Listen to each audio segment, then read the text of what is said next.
Luisa.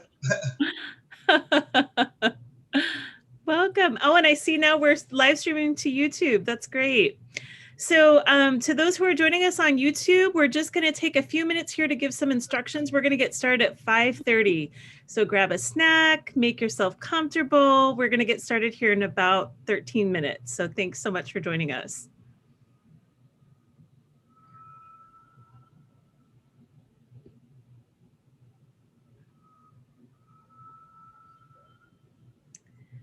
Okay, so as we're admitting folks, we just kind of want to go over a couple of elements of how to play. So hopefully everyone received the instructions from me last night and forwarded them to all of the team members. If there's anyone who's not from St. Louis who's joining us, welcome to our parish. We're so glad that you're here. We promise we're this fun in real life too. So thanks so much for playing with us if you're new to the parish. I know we've got some new trivia players tonight. So it's super fun. We're going to go over the instructions of how to submit your answers, all that kind of stuff. So welcome to anybody who's new. So you will notice that as you were admitted into the Zoom meeting, you were all automatically muted. So we would ask that just because there's so many people, that folks keep their sound on mute when we're together in the big room. When you go into the breakout room, that's when you can have your discussion. So we will read a question. Father Carlos has a really beautiful screen put together for us to look at the questions. We'll read the questions, and then you will be automatically sent into your breakout room at that point. You will have 60 seconds to talk within your breakout room about what your answer might be. And then once you come back into the main room, you will have 20 seconds to submit your answer. This is really important and a change from last time. So you have 20 seconds to submit your answer. The way you submit your answer is if you go to the chat feature, everyone will be able to chat with Amy. So you'll want to make sure, do not submit your answer to the whole group. Okay, that's really, really important. Don't submit your answer to the whole group. You're going to want to chat Amy Baumgardner directly. Okay, so let's go ahead and maybe just have a test of that right now and make sure that's working for everybody. So if you pull up the chat and then just hit test and send it to Amy, we can check that out. Oh, and Frank's joining us too. Wonderful, welcome. So Amy, are we doing good? We're able to chat with you? Awesome, okay, cool. Sounds good. So once you come back from the breakout room, you will have 20 seconds to submit your answer to Amy, just your team captain to Amy, to get a qualifying answer. Now, one thing that's really important to note at this point, everyone needs to change their screen name to their team name. So whatever your team name is, if you signed up as an individual, change your screen name to Elijah's team. So if you signed up as an individual, you'll want to change your screen name to Elijah's team. And our returning champs just entered the room. So we'll go over a couple of these things again real quick. Perfect. So so everybody's team name should be, or your screen name should be your team name. And if you sign up as an individual, you're going to join as Elijah's team. Wonderful. Okay, welcome to those who are just joining us. Thanks so much for being with us. So again, you're going to be in your breakout room for 60 seconds. At that point, you can be unmuted. You'll come back. Only your team captain is going to submit an answer to Amy privately via chat within 20 seconds of coming back. And then we've got some prizes tonight too that'll be super fun. So we've got first prize is going to be $5 Starbucks gift cards for your team, plus Father Carlos's art. He's got some pictures of Mother Teresa that he created. So that's going to be first prize. Second prize is going to be a $5 gift card for your team, not for your whole team, but individual gift cards for your team to Cold Stone. And third prize is going to be $5 gift cards for your team members to Menchie's, to the frozen yogurt shop behind the church. So I know we've got some folks who are just joining us. Thanks so much for being with us. Just kind of, oh, go ahead, Father Carlos. So the YouTube link changed. So I'm good. Can send that out via Flocknote into the general announcements. I would send it to the parish. Parish. Yeah. Thanks everybody for your patience with we've been trying to link to the YouTube, and the last time we did this, the same thing happened. So again, for those who are just joining us, thanks so much for being with us. Just kind of the gist of the instructions. Everybody's going to be on mute the whole time we're in the big room. You're going to be sent into breakout rooms where you will have 60 seconds to come up with an answer in response to the question. When you come back, only your trivia captain, your team captain, will submit an answer within 20 seconds to Amy privately via the chat. And then just the prizes are pretty fun and just kind of meant to make it more fun. So thanks so much for being with us. Sorry, I don't have access to Parish at the I got it. So let me pull it up real quick. So Flocknote. You don't have access to Flocknote? You should have. You want me to do it? You got it, Lynette. That would be great, Lynette, if you want to do that. Thank you. Will you send me the link, Father Carlos? Got me right up. Yay. So we're going to have a lot of fun tonight. We think this will just be a fun connecting thing for us. And Katie, from my side, all the rooms are set up. People are assigned, ready to go. Awesome. Sounds good. Okay, so that means we're all set up. Also, huge thank you to John DaCosta for stepping up and helping us with the tech side. So Father Carlos and Father Gary and I can be a little more able to interact with the folks playing. So any other questions about how to play? It's okay for you to unmute yourself at this point if you have a question about how to play.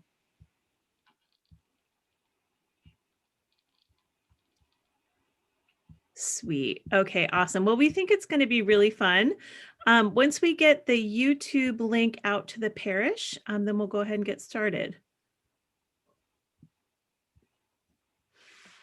Happy Valentine's Day, everybody. Yeah, happy Valentine's Day. I'm just going to reply to an email real quick, Father Carlos. Father Gary, you're missing your heart and your head. Oh, gosh, yeah. I forget to do that. Don't you go to chat? Is that right, to get that? Oh, no, you have to go to your video settings. Video settings. Oh, well, that's okay. So, do you see the stop video on the bottom left-hand side? Oh, yeah. Uh-huh. And then the little arrow? Arrow. There we are. Yep, that's it. Video settings, yeah. Okay, the block note just went out. Thank you, Lynette. Oh, and Penny Williams is here. Perfect. I think they're a different group. Perfect. And the trivia link just went out. Thanks for doing that, Lynette.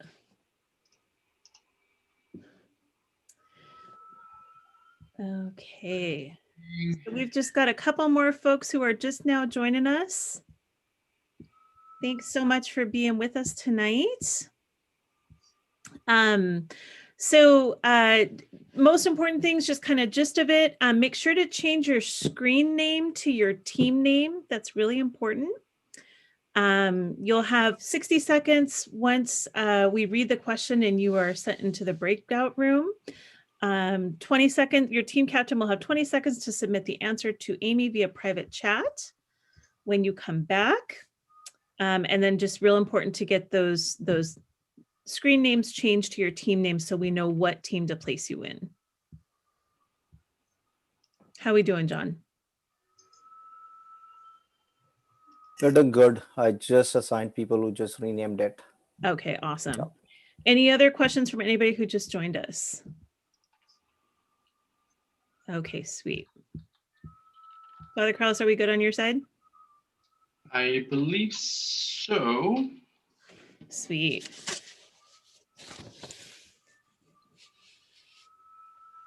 Yes, chat is now active on YouTube. Okay. Chat is now active on YouTube. Yay! Okay, I'm going to pull it up then too. Awesome. Oh, okay. I think actually, Father Carlos, I don't have access to that. That's because it's going to be the new link, huh? So I will load that real quick. And No. who's going to give me a sign off to send them to the room? Just that's the question. We will. So after, as soon as we read the question, John, then you can go ahead and send them Okay. to the room. I think Jerry Henley just joined. So should I, because I don't see her name in here in the list. Let's have Jerry, let's put Jerry in Elijah's team. So Jerry's Jerry, on my team. She's on the Jerry's on confessors. your team? Okay, Penny, what's your team name? The confessors. Okay, so everybody on your team is going to change your screen name to the Confessors. Yeah, I'm working on that. Hold on. Sweet, Sorry, sweet. I'm a little behind. You're all good. Okay, I got it assigned. Sweet.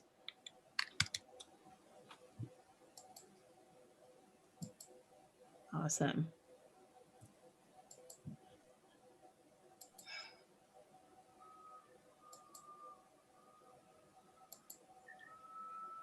Okay, and we are now live on YouTube, so we should go ahead and get started. All right. So welcome to those who are just joining us, those who are joining us on YouTube as well. Welcome to the second St. Louis Parish Trivia Night. We're so glad that you're joining us. To all those St. Louis parishioners, welcome. To all those who might not be parishioners, might be joining us from elsewhere, we're so glad that you're here. You are most welcome in our community. So thanks for being with us tonight. I'm going to introduce my co-host. My name's Katie O'Neill. I'm on staff at the parish, and I'm joined by Father Carlos Orozco and Father Gary Zender. Woo! So thanks so much for being with us tonight. And we have John DaCosta running all the tech in the background. John, thanks so much for doing that.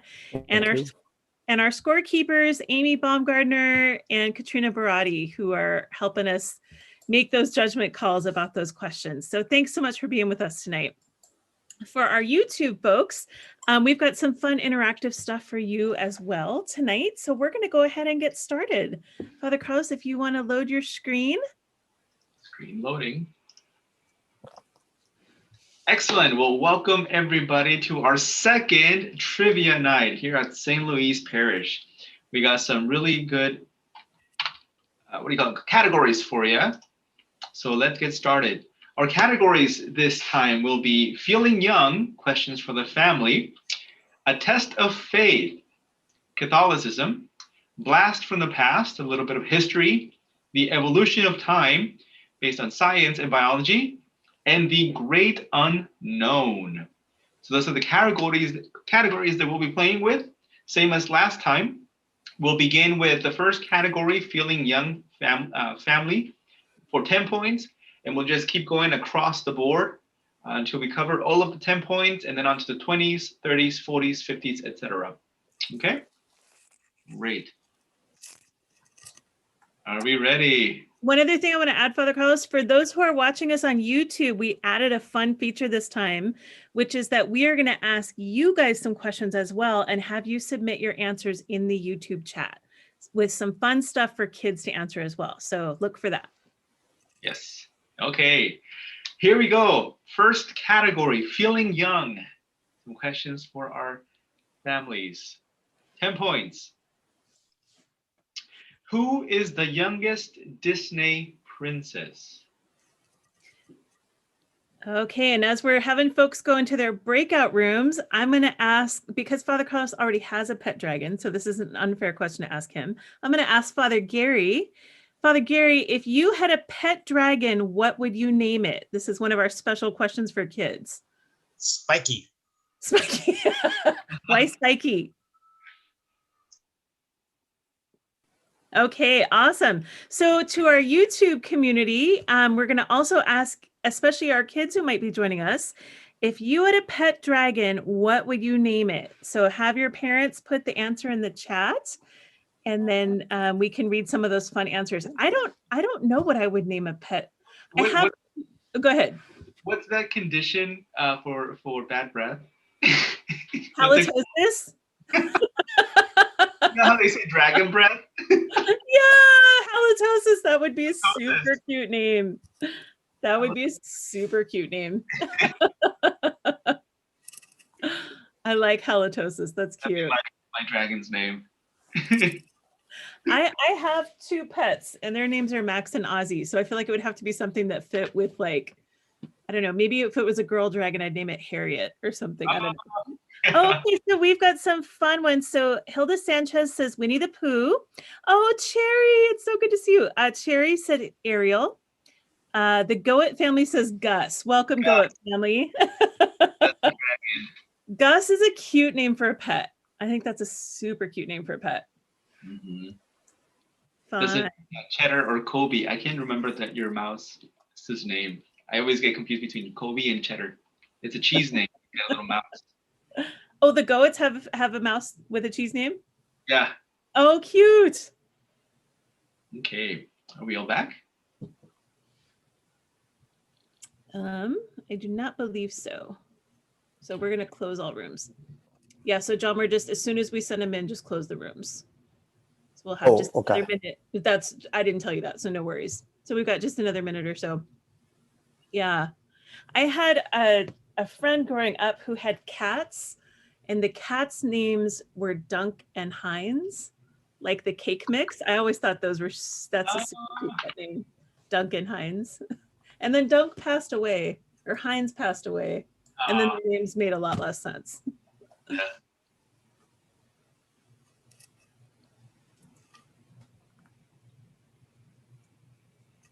Father Gary, what would you name your dragon, Spike? Was it Spike? Spiky. Spiky. Yeah, I had an uncle whose nickname was Spike, so I wouldn't name it after my uncle. Spiky. Father Carlos, the Goat family says that the mouse's name is Colby. Kobe. I knew it was Yeah, that's super cute. Kobe.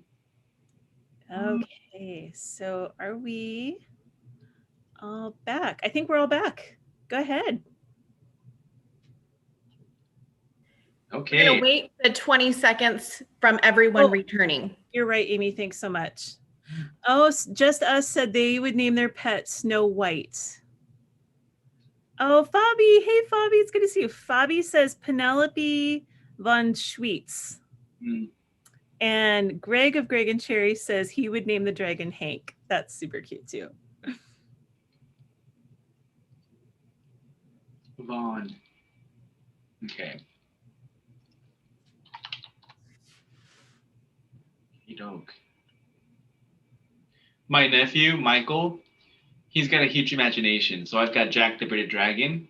He tells me it's a real dragon. And when I say, no, it's a bearded dragon, he says, use your imagination. He's a real dragon. So this is super cute. This is our own Deacon Sam says he would name the dragon Puff. That might be the best dragon name that I've heard. Oh, and Sherry Ward. Does everyone know that context?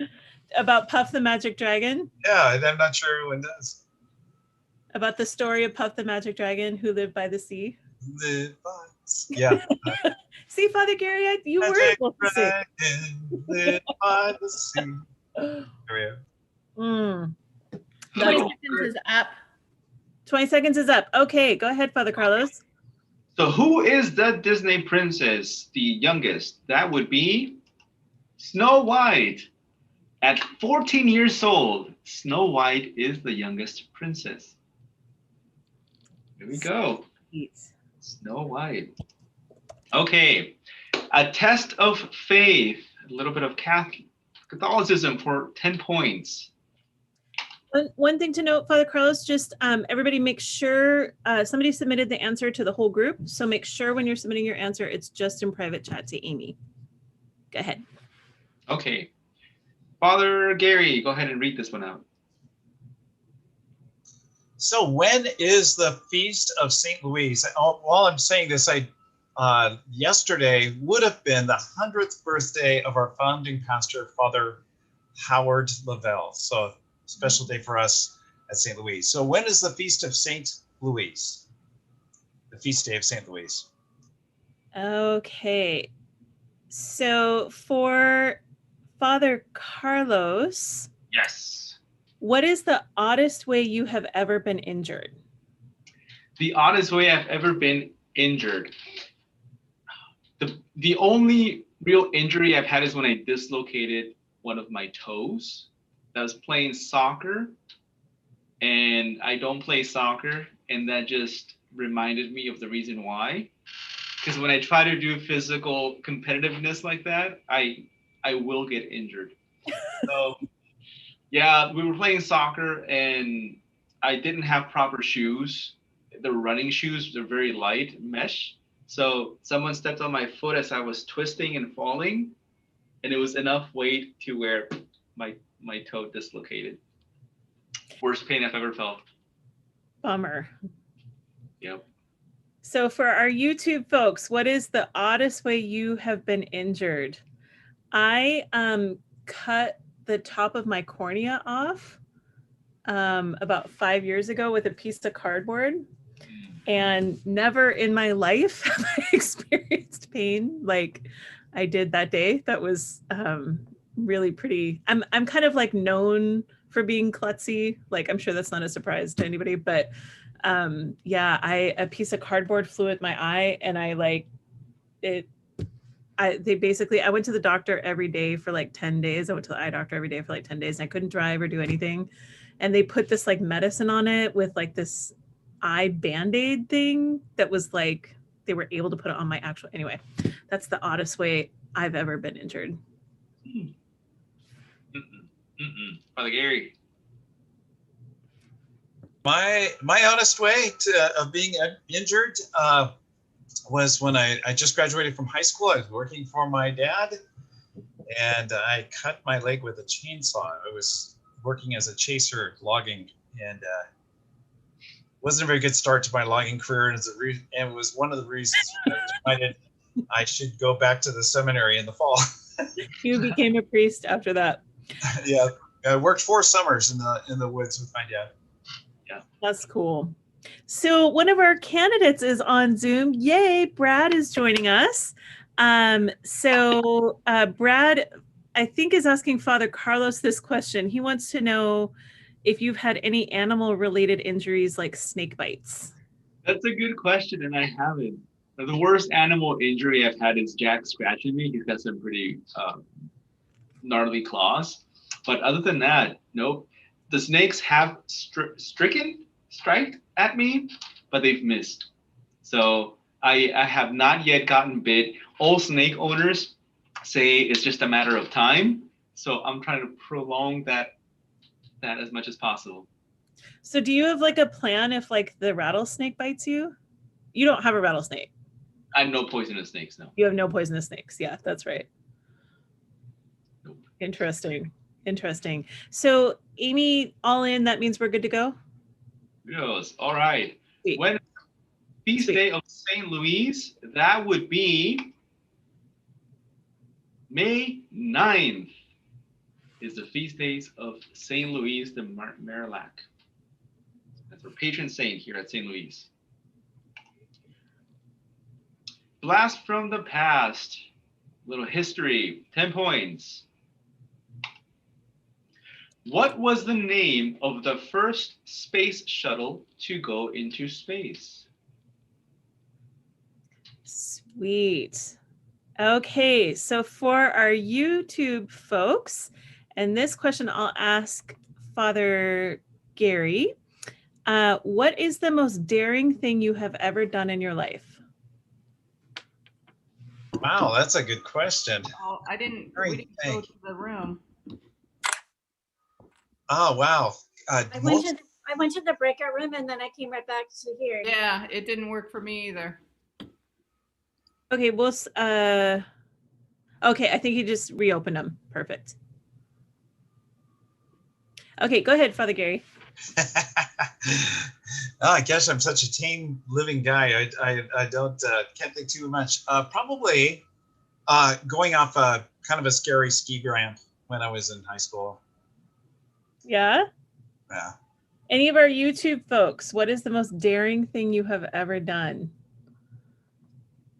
I think the most daring thing I ever did was I moved to Boston sight unseen and I didn't know a soul. And I was just like, no, we're doing this. But I was like 22 and that seemed fine at the time to do it. So that's probably the most daring thing I've ever done. Father Carlos, I feel like, haven't you like climbed like sides of mountains where like you almost died? Didn't you preach about that this fall? Yeah, I've had a couple of near-death experiences that I preached about in mountains. The last one was at Electric Peak up in Yellowstone. That was pretty scary. Most daring thing. Yep. Jim Goet is saying, because Jim Goet, I think, is still recovering from a knee injury from skiing, but he's saying the scariest thing he's ever done is bungee jumped. That whenever I watch those videos, Jim, I'm like, my palms sweat. I'm like, it makes me so like nervous. I would rather, what do you call it, skydive, because I freak out about, like the bungee getting wrapped around you. Like snapping. For some reason, that seems more scary than the parachute not opening or getting caught in a wind gust. Yeah. I don't know.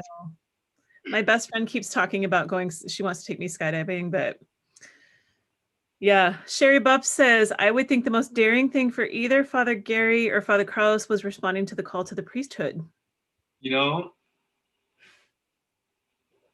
Some people would say crazy. Why would you do that? But yeah. But I don't know. It's just something I've wanted since a little kid, so it didn't seem like it was that daring. Yeah. Okay, we are all in, Father Carlos. Go ahead. The name of the first space shuttle to go into space is Space Shuttle Columbia, STS-1. There we go. Congratulations on those who got it. Now on to the evolution of time for 10 points. Father Gary. What is the largest lizard? It's not Jack, unfortunately. Unfortunately. Okay. Perfect. So, Father Carlos, I feel like people have such strong feelings about this next question. How do you feel about pineapple on pizza? I love it. Same. I love pineapple on pizza. Father Gary, how about you? And YouTubers weigh in. Father Gary, what do you think about pineapple on pizza? You know what? If it's there, I like it. I would not order it, but if it's there, it's great. It's fine. So, I think the best pizza in the world is from this place in Olympia called Dirty Dave's Pizza, and they have like super thin crust, and they put cashews on their pizza with the pineapple. It's like the best pizza. It's really good. So Jim Goetz saying yes to pineapple on YouTube. Pineapple pizza, Hawaiian pizza is really popular within at least the people from Mexico, because we use pineapple in savory food. For example, tacos al pastor is pineapple in tacos with the pork meat. So it's a very familiar taste. So I remember we grew up once we moved to the US, whenever we ordered pizza, it was always Hawaiian add jalapenos. So good. So Jim Goet is, and this is true of my experience living in Boston too. I think this is an East Coast thing. Jim Goet is saying, I was in Virginia in 1984 and asked for pineapple, and they looked at me like I was crazy.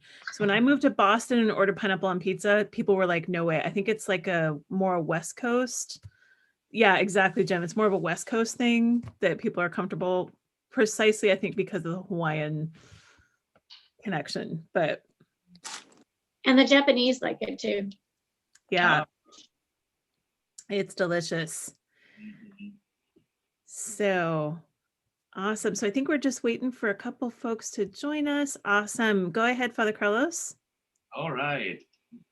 The Komodo dragon. That would be the largest lizard, which I would love to have as a pet if the saliva wasn't full of bacteria that could kill you. Is that true? Yeah. So their saliva, it's so toxic that there's so much bacteria living in it that it'll kill any animal that they bite. Interesting. Slow death. That is not fun. We have a couple folks on YouTube that got that right. So Fabiola Ward got that. Yay. The Ward family got that one right. And Christy Alaman got that right too. Yay. People normally say monitor lizard, but monitor lizard actually, sorry, I'm geeking out about this. Monitor lizards actually are a wide range of different kinds of lizards, and there's different sizes. Some big ones like the Chinese water monitor, and some smaller ones like the Ackie monitors. But monitors are probably one of my favorite reptiles because you've seen Jurassic Park, the raptors. They're super intelligent. They're very keen, and they're actually working with them in training them to do things like looking for mines, and they're really, really intelligent. So You are geeking out about your pets. Also, Jim Goet wants to know, where would you keep it? The parish hall?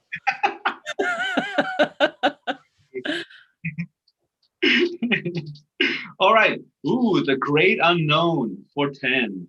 Here we go. The candlestick, lead pipe, knife, revolver, rope, and what else are the 6 weapons in a standard game of Clue? Ooh, that's a good question. That's a good one. Okay, so Father Gary, who kind of has pets by proxy, he has grand pets. If your pet could talk, what would it say? And this is a special question for our kids and young friends joining us on YouTube. If your pet could talk, so if one of Father Carlos's pets could talk, what would it say? You're a cool grandpa. Oh, that's cute. That's cute. I think my guys, I don't know if you can see them in the background. I think my guys would be like, why are you going to work all the time? Working is stupid. Why are you always leaving us to go to work? I feel like mine always say, feed me. As soon as I enter the room, especially the fish, just they'll come. Yeah. I always have conversations with, and we're looking for answers from our YouTube folks too. So young people, if you want to weigh in on that one. Yeah, I always feel like if my dogs could talk, they would be like, why don't you love us enough to stay home? And I'm like, because one of us has to pay rent and buy food for us. And I don't see it being you guys. So one of us has to go to work. I don't think I've ever played this game, Clue. Clue is so much fun. We gotta play Clue. Like that's a super fun game. So you figure out who the murderer is based on like different clues, and there's like different murder weapons. That's what this question's about. It's super fun. Oh, It's one of my sister's favorite games. My sister Julie, she loved to play. yeah. Oh, Ben, I like that response. His little mouse would probably say, "Put me back." Cool. That's super cute.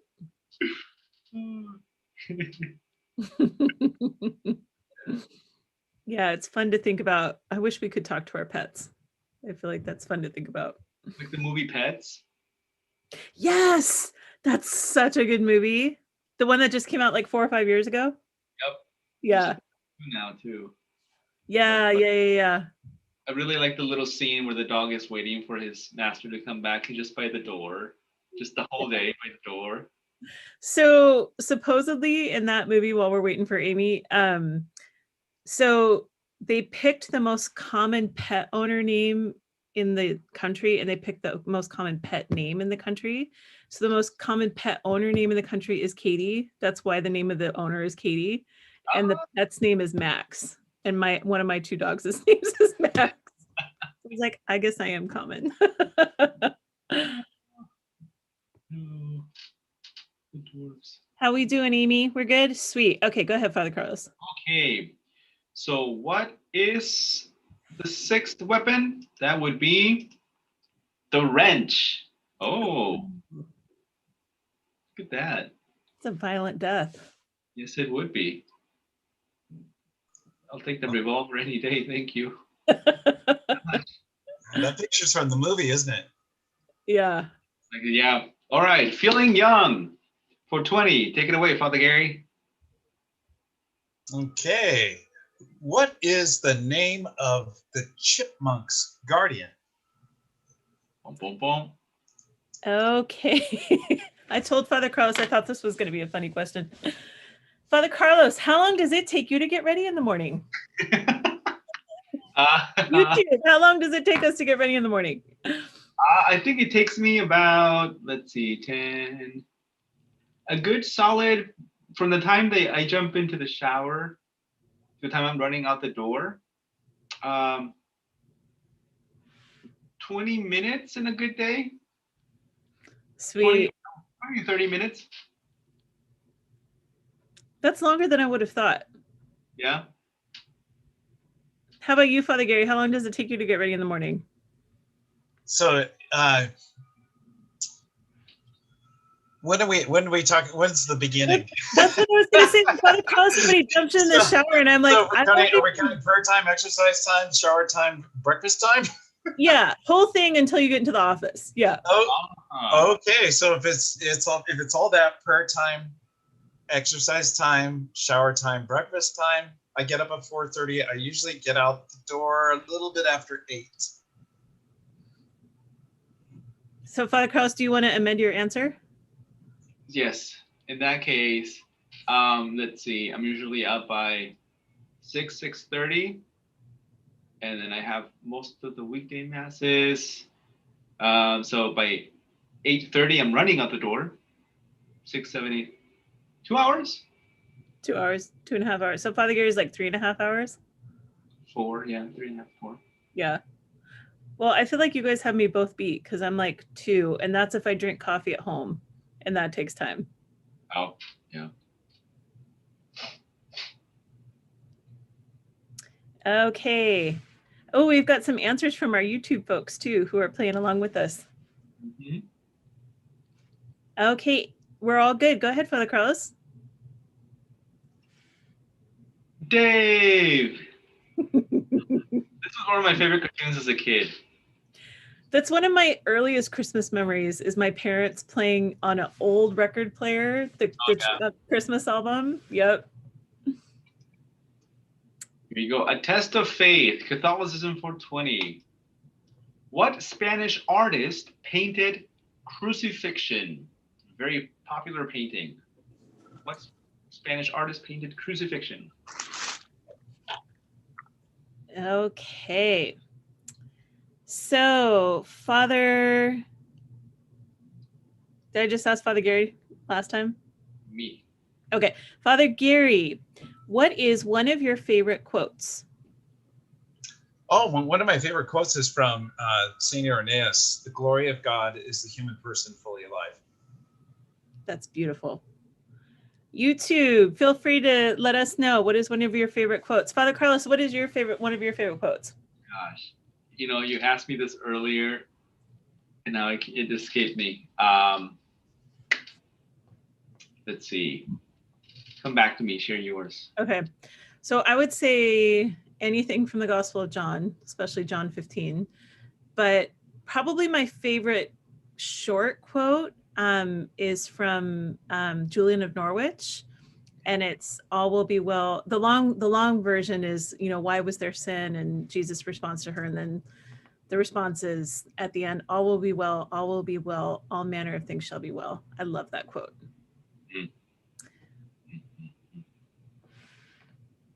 Do you have an answer? The one that one of Teilhard's quotes, "Rediscover fire." One of his Mass in the World, where he says, and I can't, it's kind of a long one, so let me see if I can remember it.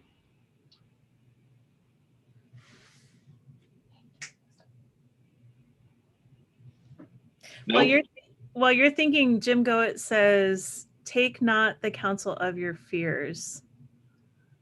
And Ellen Lee responds, this is a Thomas quote, "Nothing but you, Lord."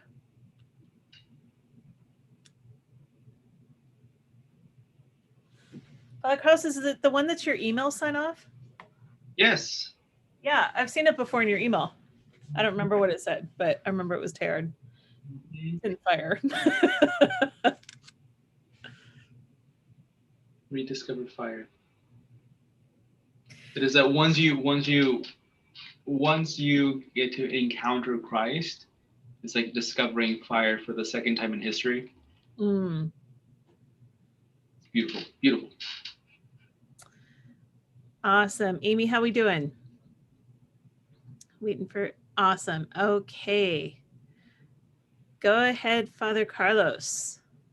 Spanish artist who painted the crucifixion is Salvador Dali.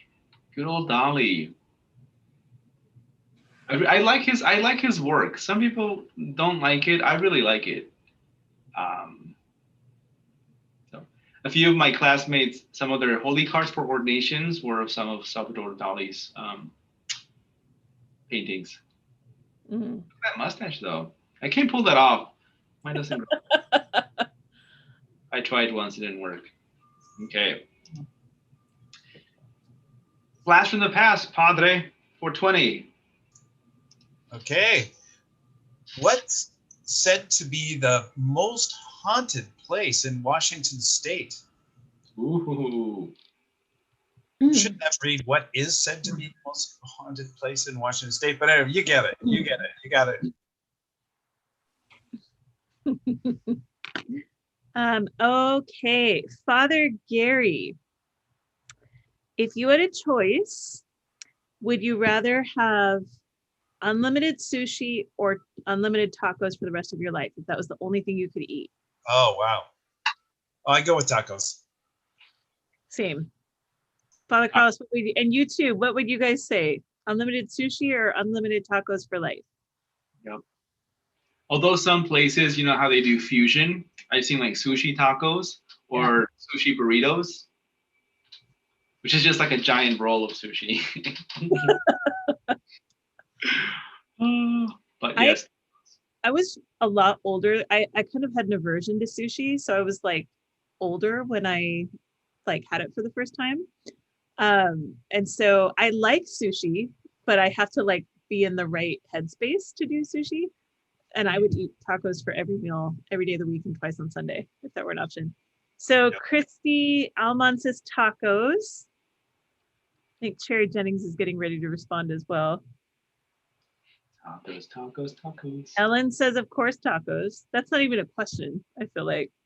There's a YouTube Netflix series called The Chronicles of Tacos, which Oh, really? they go into the history of individual taco in Mexico. So like how they came about and then how it's become, that particular style of taco has become symbolic in certain regions. So, it's a real thing. Yeah, everybody's saying tacos. Jim Goat saying tacos. Cherry Jennings is saying tacos. Oh, Cherry Jennings is saying sushi. Have a sushi. I love sushi too. It's so good. Oh, Bessie. Oh, it's so good to see you. Bessie says definitely tacos. Sherry Buff wants you to talk about what is the red circle hovering over your head. Well, since it's a Valentine's, I found a little, I don't know if I get closer, now it disappeared. It's a heart. It's a little heart. And it follows me. So that's my Valentine spirit today. It's not a fly. I promise I showered. It's not like a fly following me. Jim Goat wants to know if it's hard shell or soft shell tacos. We did not specify. Lego Meister, I'm not sure who that is, but Lego Meister says 1 vote for sushi. And Familia Ponce says tacos. Soft shell or hard shell? That's it. I'll go with soft. Corn tortilla soft. Yeah. I go with hard. Yeah. Yeah. Okay, go ahead, Father Carlos. Although, shame to admit, but the chalupas from tacos have that also the soft shell and the hard shell. Yeah. Anyway. Pike Place Market. Dun dun dun. Ooh. And you can kind of see it now because it's kind of an old place. So Pike Place Market. Ghost stories. So. I want to hear. I kind of like I don't really believe that stuff, but it's kind of fun to like. I'd love to hear some of those stories. And somebody from Elijah's Teen wants to know why it's haunted. I do not know the answer to that question. I'm assuming it maybe some of the, this is just my assumptions, is that maybe some of the stories, because it's an old place, You know how the old Seattle burned down and they rebuild. Maybe there's like some folklore stories about people who disappeared or died or never found, and then their spirits are in the area. Oh, Carlos, Amy says it's in the notes that she emailed to you. Oh, Apparently there's notes to go along with the questions. Yay. And I think we're having just a couple of audio issues. So I think people are just logging out and logging back in here. Okay. So Christy Almond says Seattle Underground. Maybe that's why it's related. Maybe that's connected to it. have you done the Seattle Underground tour? I've never done it. I've never done any of the like Seattle tourist things. I should totally do that. I did it. I used to go with my nephew for his field trips, and we ended up doing that once for his class. Oh, fun. I do stuff like that when I have friends visiting out of town. Yeah. Flying ghost fish. I like that one. Oh, that's awesome. Ready to go on? I think so. Okay. Padre Gary. All right. Mycology is the scientific study of what? Okay, this is one of our special kid questions for our young people watching on YouTube. What is your favorite thing to do on a snow day? So I will ask Father Gary that question. What is your favorite thing to do on a snow day? It's just getting outside in it. So, you know, like today I went put on my cross country skis and went around Lake Larson. So yeah, getting outside and just enjoying the sight of the snow and the sound. It's actually quiet. So that's enjoyable. Father Carlos, how about yourself? What is your favorite thing to do on a snow day? Photography. So going out, getting some photos. So it was really cool yesterday when I got to do that around the parish. So nice. Any of our young people watching on YouTube, what is your favorite thing to do on a snow day, or what did you do today? Yes, Cherry, let's totally, Sherry's asking me because she hasn't done the tour either. Let's totally do that. That would be super fun one day. So my favorite thing about a snow day is I kind of like that everything stops. Now, it's odd this year because everything is already stopped. So it feels odd in the middle of a pandemic. But during normal years, it's kind of like it's almost like a sick day or something where you have time that like everything stops and you kind of just reevaluate and are home and quiet. And I kind of like doing that. Yeah. So that's my favorite thing about it. Ben and Katie like to go snowing or sledding. Yay, that's so fun. I know JT sent a really fun, I don't know if he's not or not, but he sent a really fun video earlier sledding with his kiddos. And Fabulous says our kids are say sledding. JT does snow bathing. Snow bathing? What is snow bathing? Just lay flat on the snow and take it. It's a thing. Yeah, I do not enjoy driving. I'm always stressed out if I have to be, at work or something happens and I have to drive. I do not enjoy that. But if I get to stay home, I enjoy it a lot. Okay, Amy, how we doing? So, someone on Elijah's team says snow angels are better. I haven't seen a snow angel in so long. I know you wanted to yesterday, but JT had the parking lot plowed too early for you to do it. Very sad. I may or may not have told the Archbishop that yesterday, just FYI.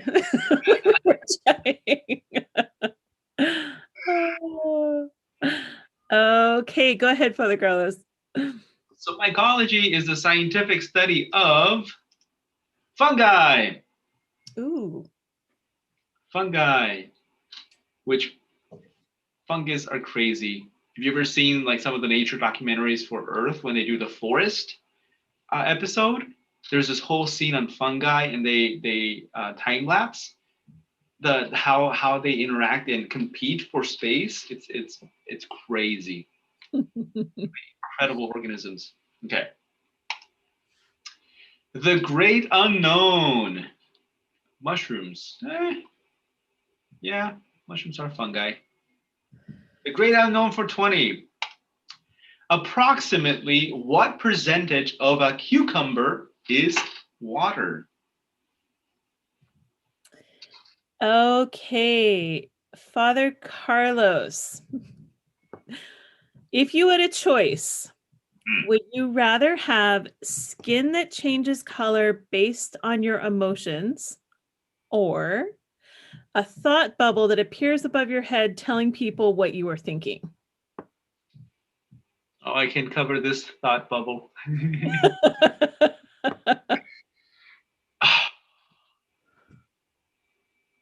I would, well, probably skin. I feel like I'm a fairly. I tend to wear my emotions on my sleeve, and probably the skin color one because that's pretty cool because chameleons can do that based on their emotion, not based on their environment. But I did not know that. mhm. So chameleons can change depending on the species. They change their color based on their mood, not based on the environment. So if you put one like on a blue wall, it's not going to turn blue just because it's blue. So I'm someone who would like to wear my heart less on my sleeve if I could. So I feel like I'd almost rather people know what I was thinking, but that could be dangerous too. So yeah, maybe the skin color that changes based on your emotions. It's interesting to think about. We'd have to, when you think about like conscience formation and like formation of character, it really does start with your thoughts. So it might be an interesting discipleship exercise, that's for sure. Yeah. Cherry says she would prefer skin changing for emotions rather than people seeing what you think. cool feature. I would definitely go with the skin change too. You know, a lot of people say, you know, you're such a nice guy. Well, if you could see my thoughts, you might thought this. Amy, can we? It's okay if it's not right now, but at some point, can we do a score update? Like at halftime? Yeah, like at halftime. Okay, go ahead, Father Carlos. Okay.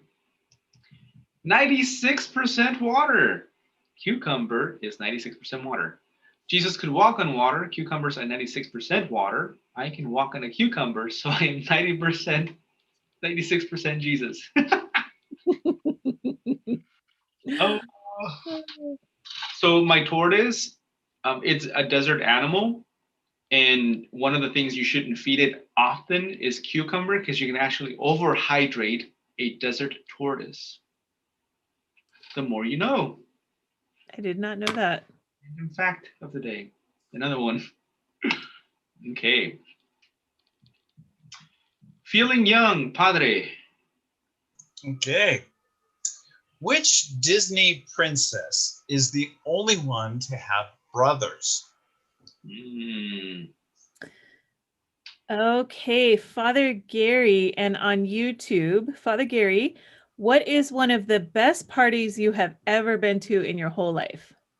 Oh gosh, that was actually my first year in the seminary. Our first year's theology class, first year I should say in theology. I was at St. Meinrad in Indiana, and our first year theology class put on a party for the fourth year class, and we, for whatever reason, our classes really mixed well, and we just had the best time. It was really a fun party.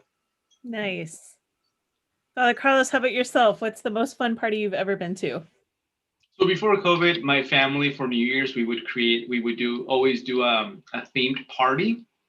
And one of them was, that was for my sister's 25th birthday. She had a caveman themed party. And that was really fun because everybody got to dress up. That's when we were really involved in young adults ministry. So it was a big party. We had a lot of the young adults there along with the family, and everybody really got into it. So full caveman outfits. We decorated the whole house with parchment paper to make it look like a cave. It was really neat. It was really cool. So I have good memories of that. One of my family and my extended family throw really fun parties, so I grew up with that experience a lot. But I think the most fun parties I ever went to were I was friends with a bunch of Jesuits from Ecuador, and those guys could throw a house party. I mean, those parties were like, they were so much fun and the best music, and we dance all night. And those were some really fun times. But yeah, the Jesuits from Ecuador knew what they were doing. when it came to all that. Okay, Amy, we're good. Go ahead, Father Carlos. Okay, which Disney princess is it? Merida from Brave, right? Woohoo! Fabiola and Greg and Cherry got that one right on YouTube. Oh, Fabiola, I bet your girls would know that one, yeah. Okay. A test of faith, Catholicism for 30. Which type of rose did Our Lady of Guadalupe give to Juan Diego as a sign for the bishop? Okay, Father Carlos and YouTube. Who would you most like to sit next to for a 10-hour flight, and why?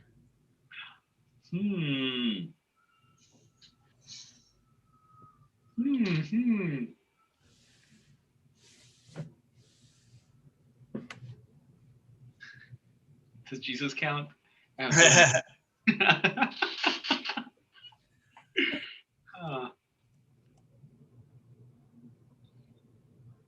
In history,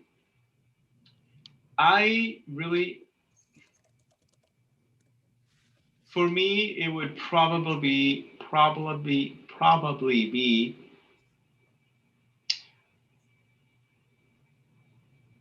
Michelangelo. I really enjoy like real artists because I feel like the way they think is very unique, and just knowing, being familiar with his work in the time period that he lived in, I'd be interesting to know what his, other than through his artwork, what his outlook in life and philosophy would be. Father Gary, how about you? Teddy Roosevelt. And the reason why is because he was born 100 years before I was. And just kind of the kind of life he went through, he really struggled in his young life. He was very sickly. And then to make all the accomplishments that he made, especially he did all these daring things physically, went hunting in Africa, really put his life on the line, going on a trip down the Amazon River. And I thought he was a great president too. So, that's who I first think of. Nice. I would, in this life, most like to meet Pope Francis. So if I had time to sit with him, that would be who I would most want to sit next to on a 10-hour flight. Yeah. Okay, Amy, how we doing? Good. Good. We're good. Okay, go ahead. So which type of rose is it? That would be Castilian roses, or Damascus roses. And isn't that part of the miracle story, was that they were Spanish roses and they weren't native to the area? Yes. Yeah. Mm-hmm. But that the bishop that they were trying to prove themselves to would know that they were from Spain? Yes. Cool. Yeah. Yep. Okay. Blast from the past, Padre. And then after this one, we'll do a score check, Amy, if that's okay. In which city was Anne Frank's hiding place? Okay, this is for some of our young folks on YouTube. Which cartoon character do you wish that you had for a teacher? Which cartoon character do you wish you had for a teacher? And I will ask Father Gary that.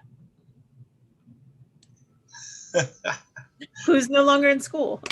Yes.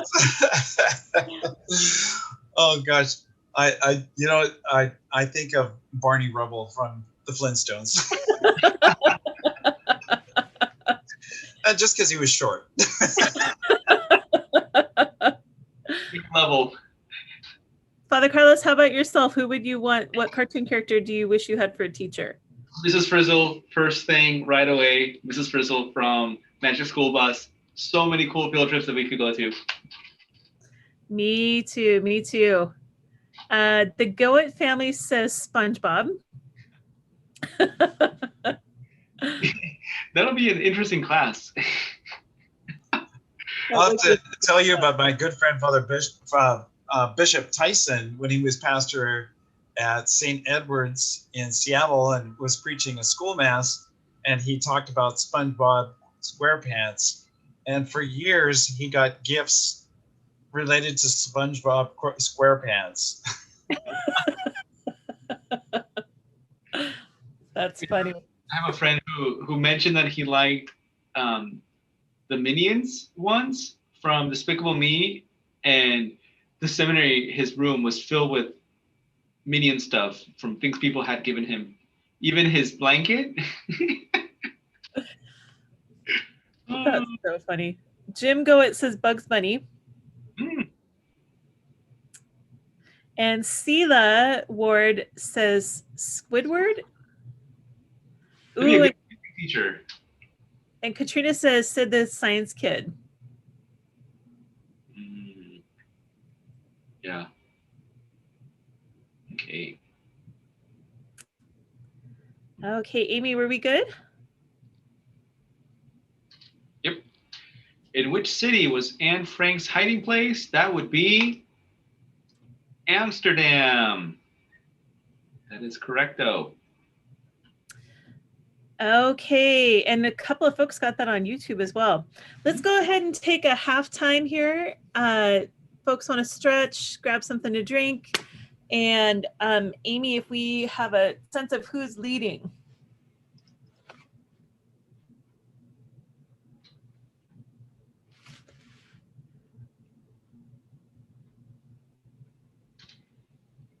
It's being tallied up.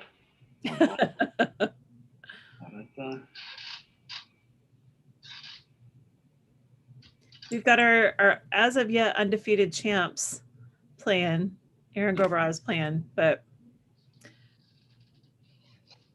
okay, so in the lead is Pikachu is leading. Oh, I'm sorry, no, Elijah is leading. I'm sorry, Elijah's leading. In second place is Pikachu. And in third place is Aaron Gobra. Okay. With Kit right behind them. So we've got a close game tonight. Close game. Okay. Okay, Father Carlos, go ahead. On to it. Evolution of time for 30. All right, Padre. Okay, what is the strongest muscle in the human body? Okay, Father Carlos and YouTube, what would you do if you were invisible for a day? Ooh. I would sneak into the zoo and get really close to the animals that would normally eat you. That would be cool. Father Gary, what would you do if you were invisible for a day? Oh my goodness! Well, that would be quite interesting. Gosh, I think that I would like to get into some kind of government office and see what kind of conversations actually go on. That's so funny because that's exactly what I was thinking too. Like I would want to know like what the actual conversations are that happen behind closed doors. That's really interesting. I always think of like Harry Potter and the Invisibility Cloak and like how he was able to like hear conversations and stuff because he had the cloak. I was thinking of Lord of the Rings. Oh, when he puts the ring on. But then once they did that, they had this weird kind of. They did because they saw the Wraith, like the Wraith Kings or whatever. Jim Goet says Susie would go to school with Kate. That would probably be interesting for them both. And Sherry Bob says, Father Carlos, wouldn't the zoo animals smell you? If you're invisible, well, you're only invisible, so you're not transparent, right? So yeah, they would smell Good me. catch. And Brad says, that's it. Brad, that's who Father Carlos was talking about. Who was the teacher lady with the bus? Miss Frizzle. Yeah, Miss Frizzle. So with the pet chameleon. Yep. Okay, Father Carlos, go ahead. Okay, the strongest muscle in the human body would be the tongue, overall in proportion at least. It is based on weight. It would be the strongest muscle in your body. Who knew? Okay. On to the great unknown. Take it away, Padre. Which of William Shakespeare's plays is the longest? Wow. It always takes me back to high school drama class. We did a lot of Shakespeare. Fun times. I double majored in English at the Saint, and everybody who majored in English had to take. There was a dreaded Shakespeare class that was like you had to take it. And I mean, I liked some of the Shakespeare, but I was like, oh man, it's so hard to read the plays. Like, it's so much easier to see them. But okay, Father Gary and YouTube. If you could talk to one species of animal, what would it be? Oh, wow, that's pretty cool. What species of animal? Okay. Wow.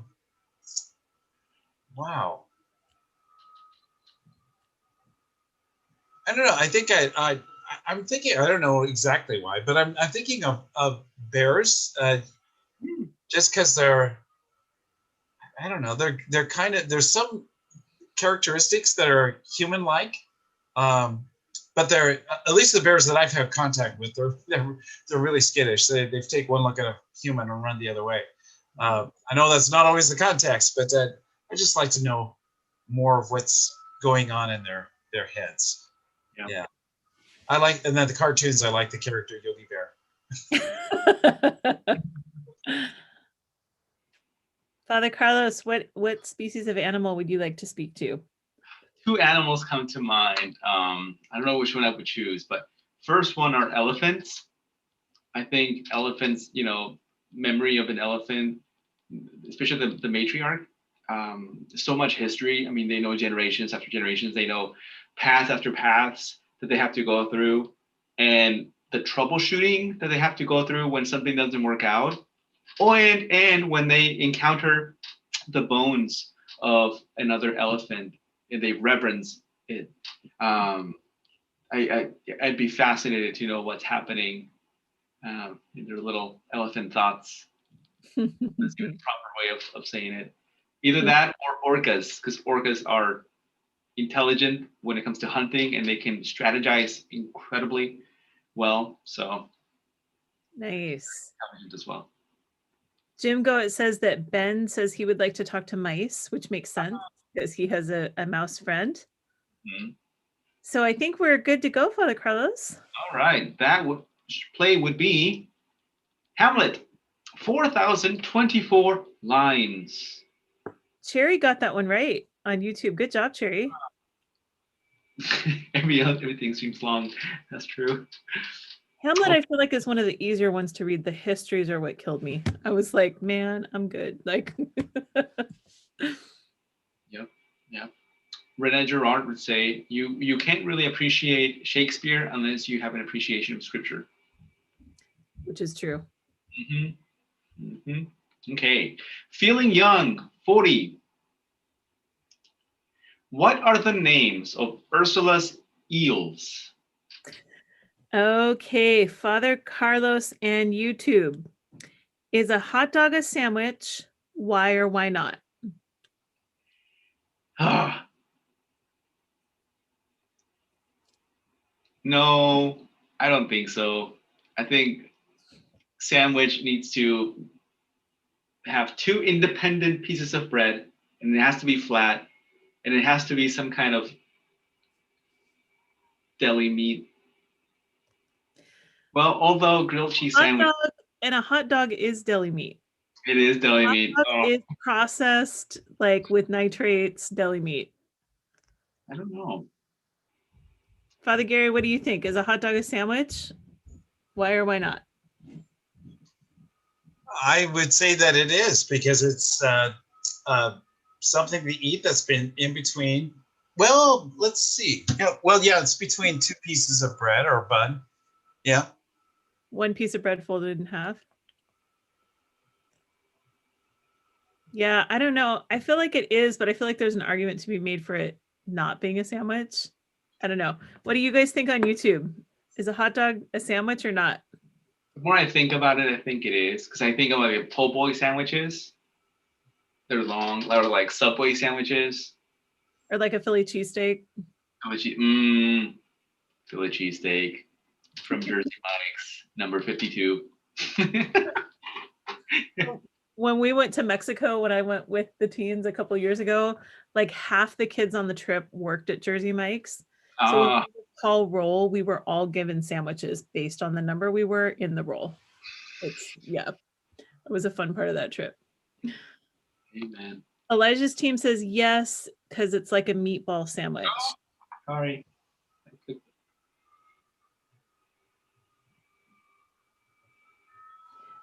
Okay, I think, go ahead. All right. That would be, oh, I can't see it. Flotsam and Jetsam. Yay. I haven't seen that movie since I was a kid. You know, there's a lot of Disney movies that I haven't seen since I was a kid, and I want to go back to them as an adult to see how I process them. The jokes are way better as an adult. Like there's a lot of stuff that goes over your head, I think, as a kid. Okay. All right, Padre. A test for faith. Catholicism for 40. At which celebration are the holy oils blessed? Okay, this is one of our questions for our young people on YouTube. Father Gary, what is your favorite family vacation memory? My favorite family vacation memory was the only one that our entire family went together, which was in 1970. And we went together as an entire family because the place where my dad and uncles took their logs to be processed into paper, Scott Paper Mill in Everett, was closed for 2 weeks. So we went to British Columbia. We went up to my great-grandparents' cabin on Lake Shuswap. And it was just a great time, wonderful time. Mm. Father Carlos, what's your favorite vacation memory with your family? Two things come to mind. One, in the similar lines of Father Gary, the only full family vacay where even my dad was part of that was in Mexico when we went to the national park. That's right in the middle of the city where I'm from, Natural Hot Springs. I remember going there, and my dad had just came from the U.S. after working here for some time, and we all wore our Sunday's best. And I have a photo with the whole fam there, and I love that park. That's where I began to fall in love with nature. So I have a lot of really good memories of being there. And then other than that, I love amusement parks. And we went to Silverwood with the Fam Bam and the kids 4 years ago on summer. And that was really fun. Really enjoyed it. That's super fun. We used to go to Ocean Shores a lot for like a summer. Like we usually would either go camping at Lake Cushman, or we would go to Ocean Shores a lot when I was a kid. So I have fun memories of both places, but one of my favorites was When I was like 16, we went to Ocean Shores, and Tori, my baby sister, who's much younger than I am, always jokes about this is the reason she drives, was because we went to, whenever we go anywhere, she always drives, because we went to the beach and I walked us back, and she was like 7, and I walked us back to the wrong hotel. Like, she looked up to me and she's like, dude, this is the Polynesian. Like, this is not our hotel. And so that line has stuck in our friendship, and she's still, that's why she drives when we go places. Father Carlos, I think we're good. Go ahead. Okay, that would be the Chrism Mass. The Chrism Mass. Ellen Lee got that one correct. Good job, Ellen. Chrism Mass. Okay. Oh, the Great Unknown. 440.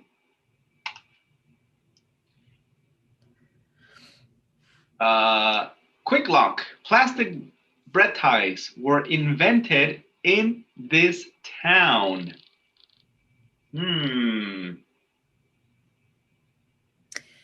Okay. Father, sorry, I forgot who I asked last time. I think I asked Father Gary last time. You did. Okay, Father Carlos, would you rather permanently give up salts or sweets?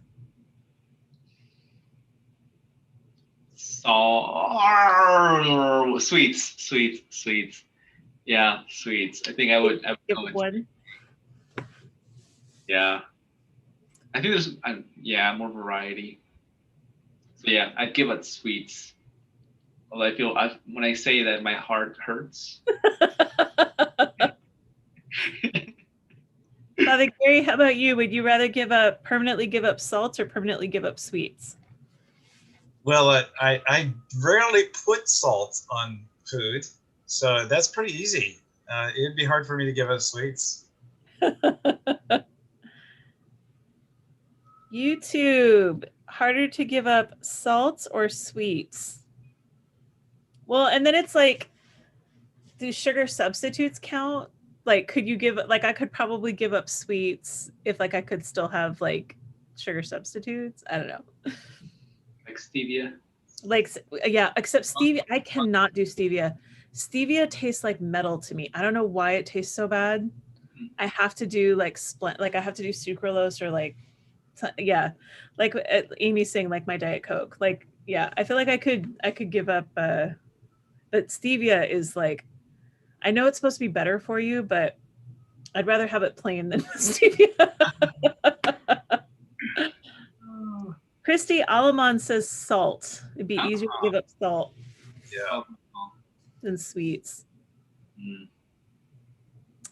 The Elijah group kind of made mention that we're out of order on our questions. I don't know if there's a reason for that. No, we shouldn't be. It should be okay either way. Yeah. The points will be the same. Yeah, points will be the same. Just don't want to forget the questions, I guess. Lego Meister says you need salt to survive, so not salt. That is true. And Cherry, about the question of her favorite family vacation, she says Yakima, which is where Amy's from. Ah, good old Yakima. When my dad used to take us to concerts at the Gorge when we were kids, we would always stay in Yakima. I saw Chicago like 4 summers in a row because that's like my dad's favorite band. So we would go and I stay. just love Chicago. There's a meme of that scene in The Lion King where Simba and his dad are sitting and they're looking out at the vastness, and Simba asks, "What place is that? The dark one?" And the meme says, "That is Yakima, son." Oh, I'd love to see that. I'd love to see that too. On Amy's behalf, I'm going to defend Yakima. We don't rag on Yakima. Small city of the Northwest. We used to call it Yaka Vegas when we would go. Yakima. Yeah. Okay, Father Carlos, go ahead. Yakima. Look at that. That would be Yakima. I think I just gave the answer and I thought she was answering. I thought, Chair, I'm so sorry. I thought Chair was responding to the vacation question. I'm so sorry. I didn't even catch it. So I think Hopefully I didn't mess up the balance there. Yakima, that's where they're made. Okay. Oh, wait, I did skip 2. My bad. I didn't notice that. All right, blast from the past, history, 440. Padre. Where is the westernmost zip code in the contagious US? Okay, Father Carlos. Or contiguous, not the contagious. We knew what you meant. I had the pandemic on my brain. Contiguous US. Father Carlos, this is going to be a weird question to ask you because of like all the things you live with, but what phobia do you have? Phobia. What freaks me out is to know that there's something, you know how you've seen some videos of images of people that have like something under their skin and you can see it moving. It's like a parasite or something. Yeah. That I'm freaked out by. Or like pulling something out of your skin, like a living thing out of your skin. I can't do that. Nope. Father Gary and YouTube, what are your phobias? Oh man. You know, well, I guess that my phobia, if it's a real phobia, my real phobias would be about just not getting things done that I need to get done. That would be it. That's an interesting phobia for someone who has as many responsibilities as you have. Oh, you get so many things done. Yeah. I don't know if it's a real phobia because I don't mind when spiders are outside where they're supposed to live, but if they're inside my house, I'm not okay with that. So I don't know if that's a phobia. It's more just like, I don't care if you exist in creation, but you can't exist in my house. And it definitely freaks me out. Like I had the biggest spider I've ever seen in my life inside of my shower curtain this summer. And I got all the way into the shower, got my hair wet, everything before I saw it. And it was like a Hitchcock moment. Like I screamed bloody murder. I had to have my landlord come down and kill it. No joke. Well, Katie, you know, the fact that spiders don't have wings is proof for the existence of God. Okay. Why is that proof of the existence of God, Father Carlos? Oh, imagine. Oh, because they don't fly. Oh, I see what you're saying. So Thomas Aquinas missed that one. He got everything else. He might have missed that one. Oh. It's my contribution to that field of theology. But I feel like I don't know if it's a real phobia because if I saw one like in the world, it wouldn't freak me out.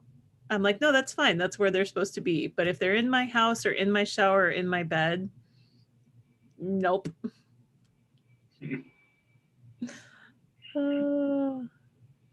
Okay, Amy, how we doing on time?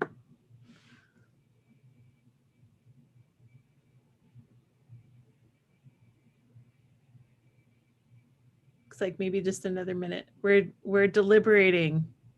Okay. Westernmost zip code.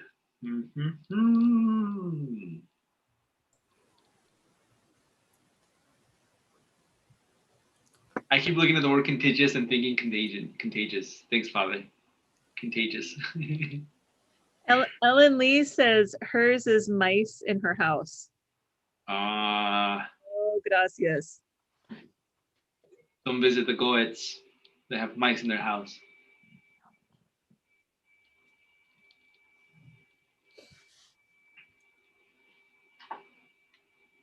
Okay, Amy, are we good to go?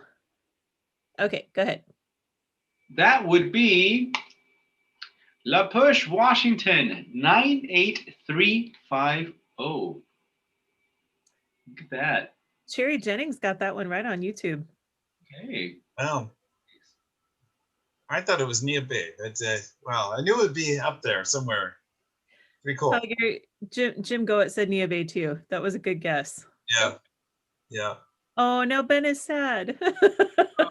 He Yeah. missed Nia Bay. Nice. All right. Evolution of time for 40. How many feet above sea level is Mount Everest? Okay, so this is for some of our younger viewers on YouTube. Father Carlos, well, obviously not present tense, but I don't think you have a treehouse. But did you have a treehouse when you were a kid? And if so, what was the best part? I had trees and we climbed them. They weren't, they weren't tree houses, but my favorite part of climbing that particular tree that I'm thinking of, and I think I might have shared it last time, it was a giant guava tree. And that thing, amazing guavas, huge guavas, and the smell when they were ripe. So being up on that tree and eating guavas all day. Father Gary, how about you? Did you guys have tree houses? Well, it was a kind of a shared treat house. It was on the top of a Douglas fir tree down the road. So there was a dead end road. It was the old Mount Baker Highway. So it was kind of a cool section because it was like a road that only the people that lived on the road drove on. It was a great place to ride bicycles when we were kids. And, a bunch of my cousins and one neighborhood family, we all kind of shared this tree house that was on the property of somebody who almost never was at their home. So it was a good place. We kind of felt like when we went there, we were going on somebody else's property. We weren't supposed to be there, and that made it fun. Fun. My dad built a tree house at the house that I grew up in, and yeah, but it was like, because I lived in the woods, like I grew up in the woods, so it was like mosquito city, so it was like not enjoyable to ever play in the treehouse because it was just basically mosquitoes like all the time, and it didn't matter. We had like 3 of those, mosquito electrical, whatever those things are, and like it doesn't matter. Like it just was mosquitoes all the time, but it was fun. It was cool that we had it. Yeah. Lynette saying Mini houses up on a tree. It's crazy. my mom had a friend when I was growing up that actually, when they were like hippies in Olympia, and when they first got married, they lived in a tree, like that was their actual home without electricity for like 2 years, and then they ended up like. So Elijah's group wanted to ask Deacon Sam, where was that?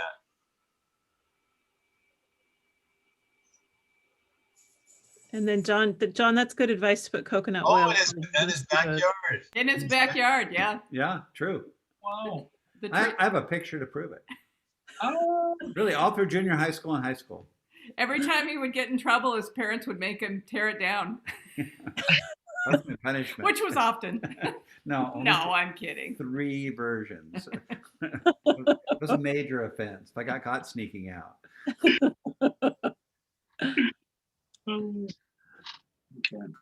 Okay, Amy, are we good to go? Yep. Okay, go ahead. Okay. How many feet above sea level is Mount Everest? 29,029 feet, although it increases every year. So I believe right now it's at 29,030 something. I know it's a bit higher than that, but yeah, every year it increases by quite a bit. And Cherry got that right on YouTube. Even the feet height, you got it right. Yep. Nice. Okay. Oh, Sasquatch. Very northwest. Final round. Feeling young. Take it away, Padre. All right. Finish the next line of Phineas and Ferb lyric. There's 104 days of summer vacation, and school comes along just to end it. So the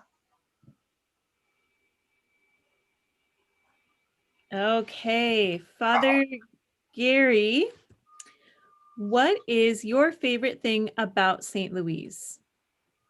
The people. Father Carlos, what is your favorite thing about St. Louise? Let's see. Aside from the people, gosh, that's hard to top. The people. I really like the staff here. Aw. Well, we can't stand you, so it's totally not mutual at all. No. Father Carlos is definitely appreciated by all the staff. If you watch it someday, I could be your boss. Let's see if that day comes to pass. My favorite, I love St. Louise, like truly love St. Louise, and I love the people. I think it's really unique in how many cultural expressions of Catholicism are visibly present at St. Louise. I think that's been one of the most amazing things about it, and just a commitment to service. I see that in our leadership and also in the people, just, you know, the servant's heart leading all the way through. So I've been really enjoying that. Jim Goet says, I agree with Father Gary, the people. Yeah, we got good peeps. That's for sure.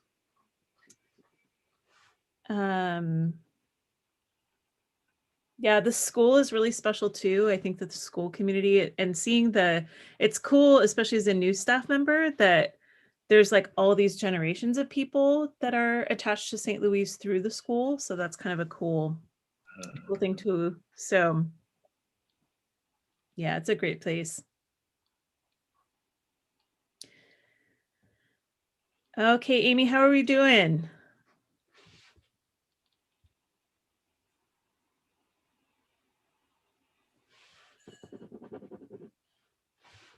Still waiting on a couple more. I like our young people. Yeah, our young people are really special too. Super fun. And we have pretty good clergy too. I mean, you know, when they're not razzing us about how someday they're going to be our boss. Both, as the exorcist would say, both our older priest and our younger priest are pretty great too.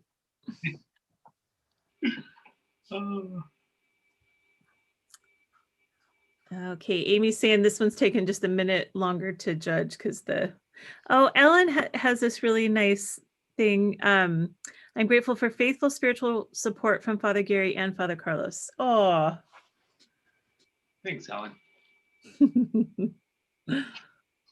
Happy Valentine's Day.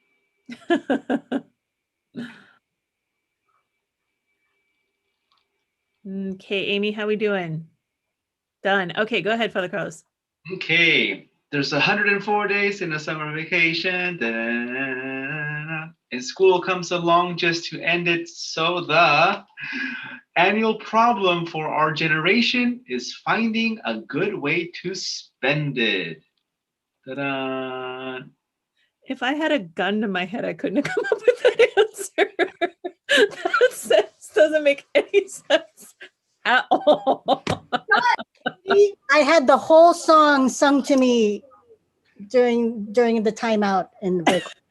Oh, Doesn't Ian knew all the lyrics, the whole song. I need to apparently watch Phineas and Ferb. oh, it's a pretty popular cartoon right now. My nephews and nieces love it. Test of Faith, Catholicism, 450. Who were the 4 original doctors of the church? Okay, Father Carlos, what makes you really laugh? Well, tickles. Don't do tickles. I'm really ticklish. And tickles, an embarrassing story. In seminary, my friends knew that, and we were out. Did I share this last time? We were out going to the restaurant, and they decided to hold me down in the back seat and tickle me. They didn't know I needed to get to the bathroom, so. No, you are not going to tell a story about wetting your pants right now. We're not going to have both priests share a story about wetting their pants in one weekend, are we? I was yelling, I need to go, stop. No.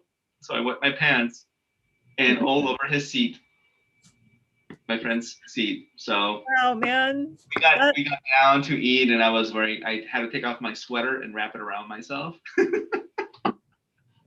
That's some vulnerability in sharing. That's really yep. Cool. Father Gary, what makes you really laugh? The story that Father Carlos just told us.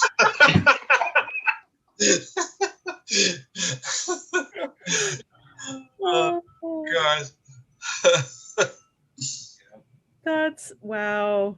So that's really funny. I think that's Louise's group, John, Paul, George, and Ringo. That's really funny. So related, I didn't know that story from Father Carlos from seminary, but he told us another story about seminarian friends that was similar, but more intense than the one he just shared with a bunch of us in the car one time. And what makes me really laugh is like when other people start to really lose it. Like that's when I'll start to really laugh. And then I laugh hysterically and uncontrollably, but. Which always comes at the most inopportune of times when everybody's quiet and you shouldn't be laughing. Oh, things always get so much funnier. It was funny, Father Gary, we were talking with the Archbishop yesterday before the event about Father Mike Ryan that I knew growing up at St. Mike's in Olympia, where I knew Father Gary. And I remember not the one at the cathedral. Not the one at the cathedral, the one who passed away a couple years ago. And I remember being like 15 or 16 and sitting in the front pew of the church, and my Aunt Mary was with us, and she was just making us howl like uncontrollably. And Father Mike came up to us afterwards and he was like, that's so disrespectful. And of course he was a huge joker, so he was messing with us, but he was like, that's so disrespectful, you shouldn't be laughing in church. And then he would turn around and make us laugh too, and I just was like, yeah, laughing at the most inopportune times. Father Fabian would make me laugh because he would say something that he thought was really funny, and he would start laughing hard, and then I couldn't help but laugh, even though what he said was not that funny. Other people laughing, man, that's the funniest. Oh yeah. Okay, Cherry, I feel like we should have Cherry teaching, like she should be writing the stuff for RCIA. She's doing a great job answering these questions right now. Father Carlos, go ahead. Okay. 4 original doctors of the church would be Ambrose, Augustine, Gregory the Great, and Saint Jerome. Really important and key figures in the history of our church and our doctrine. Ambrose, Augustine, Gregory the Great. I like Gregory the Great.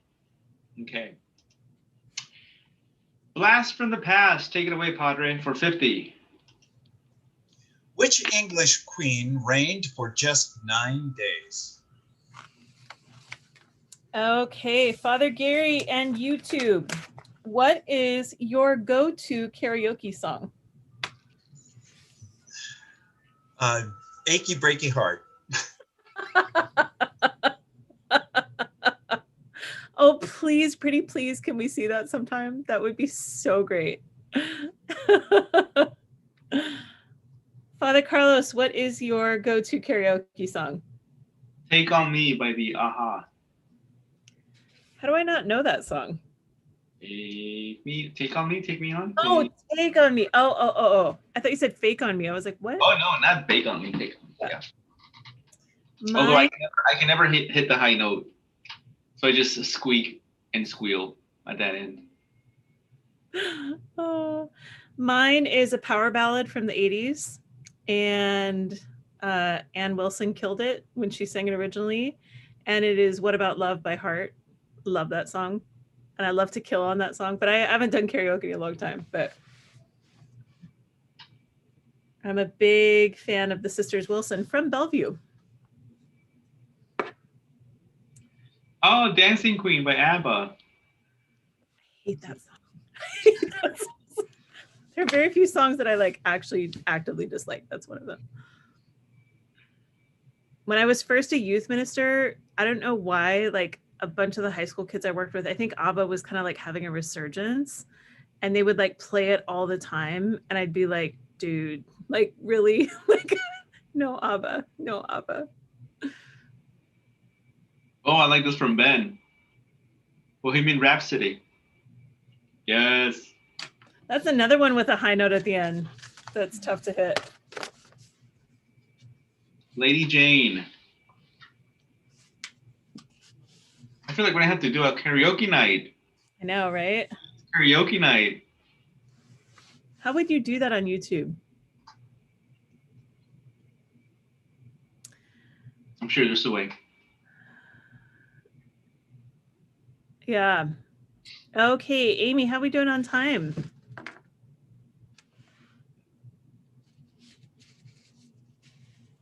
Just one more sec. Okay, cool. I really want to hear Father Gary sing Achy Breaky Heart now. I feel like that would be really fun. Don't break my heart. Especially because Father Gary can actually sing. That's why that would be fun. Okay, go ahead, Father Carlos. Take it away. Okay. Lady Jane Grey, and I just realized that's the name that I blurted out. Sorry. Sounds like the name of a song. It did sound like the name of a song. I was like, I don't know that song, but that sounds like a cool song. Oh, I know my history, I promise. Apparently not. Okay. Evolution of time. Padre. Chimpanzees and gorillas have human-like fingerprints, as well as what other non-human animal? Okay. I actually, Father Carlos, I thought we had 25 questions. I guess we have more than that because I have more than, I do not have any more questions left. But if there's a question from YouTube or a question somebody on the chat would like to ask, go ahead. Mm-hmm. Father Carlos, do you have anything off the top of your head? Mm-hmm. I'm a little distracted with gorillas. Quick thing. Gorillas were my favorite animal as a kid. And I had an ungodly number of stuffed gorilla in my room. And one day my sister gets home with this giant one. It was the happiest day of my childhood. This giant stuffed gorilla. Yeah. So you're nerding out on gorillas right now? Mm-hmm. Nice. That's in my bucket list to go to the Congo and see the silverback gorillas with Jane Goodall. Father Gary, Jim Goat wants to know, can Father Gary do the dance that goes with it? I think he means Achy Breaky Heart. Oh, absolutely. Oh. Did parishes, maybe Father Gary you would know, did parishes used to do like line dancing? Yes, at some of the parties, especially with the Filipino community. Yep. Ah. Or square dancing. I remember that from Camp Waskowitz, having to do square dancing. Incredibly uncomfortable when you're that age and Yeah. insecure. It's actually quite fun. I like square dancing. Yeah. I don't know that I don't know that I have ever square danced ever. I know other kinds of dancing, but not that one. I did it quite a bit when we were in the channel program, which was here in the Archdiocese, a young adult ministry training program. So I was with that for 2 years, and we'd have a guy. They would hire him, and he was called the Skunk, and he wore a hat that looked, it was a skunk with the skunk's tail. Anyway, it was a lot of fun. We had a great time. Lynette says that they square danced in the junior high school gym, that and the hustle. Do the hustle. We did like the electric slide and stuff like that, but not like actual square dancing. Yeah. There's some new ones that are really complicated. Yeah. A new square dance, you mean? New little. I don't know what you call those little dances. There's some new ones. Like routine dances, you mean? Yeah. Like you would do in parties, but like Oh, yeah. new generations can come up with some new ones that are rather intricate. Yeah. Oh, the Macarena. Oh, yeah. When I was in Enumclaw, every wedding reception I went to did the Macarena. It's like that was really popular in the 90s. Yeah, I was gonna say I feel like that hit when I was like in high school. In school, whenever that song would come out in an assembly or like a school dance, I remember all the Hispanics would get really excited and get so into it because it was just, kind of was something homey. Yeah. Okay. So just a reminder to everybody playing on Zoom that your answers are now due. So please submit an answer to Amy.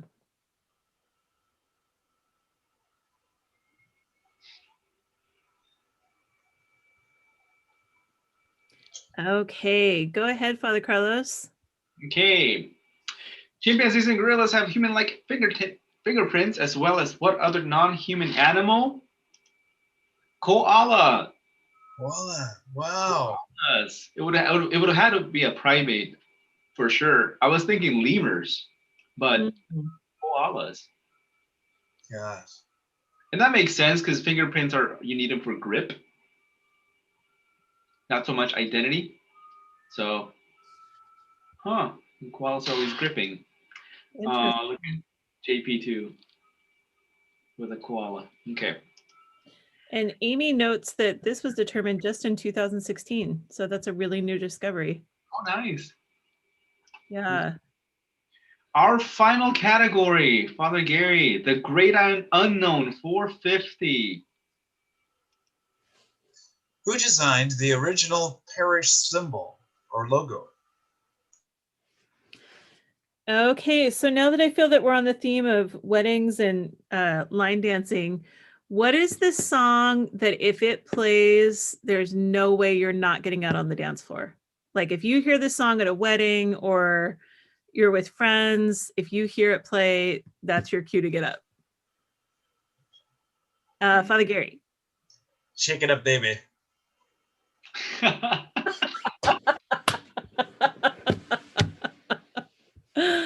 True. Yeah. Almost any Beatles song, really. Father Carlos, how about you? What's one song if you hear it, there's no way you're sitting in that chair anymore? Oh gosh. I don't know.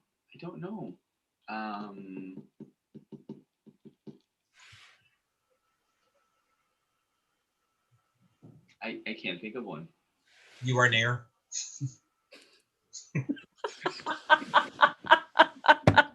That one. Oh. Ellen Lee says the cha-cha slide. That's a good one. Oh, That's yeah. a good one.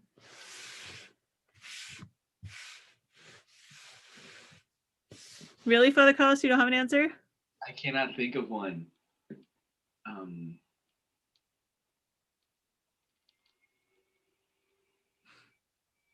Nope. Okay, well, I'm going to say, Cherry says Cupid Shuffle. I'm going to say anything with the first letter B and the last letter is Beyonce. So anything Beyonce, I'm up. I'm going to go. Anything Whitney, I'm going to go. Anything Christina that's not sad or slow, I'm going to go. But yeah, probably Beyonce. There's no way I'm sitting through a Beyonce song. You're thinking so hard. I can see you thinking so hard. I am. Cupid Shuffle, or a couple of folks on YouTube are saying Cupid Shuffle. That's a good one too.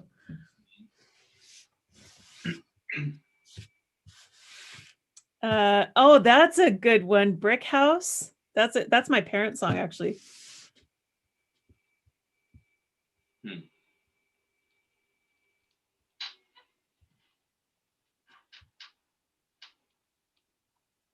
I feel like you're gonna come up with an answer and we're gonna have to like send it out through Flocknote to like everyone who played because you're thinking so intently about it. Yeah. Lord. Okay, Amy, how we doing? I think she's still tallying up answers.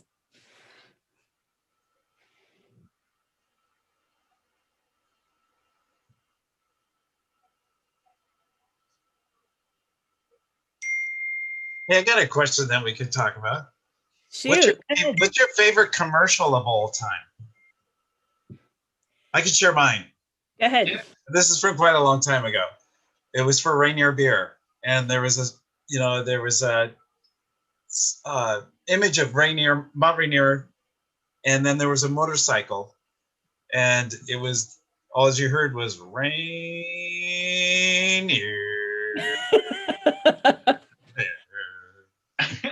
Was that the one where the people had the tights on the beach?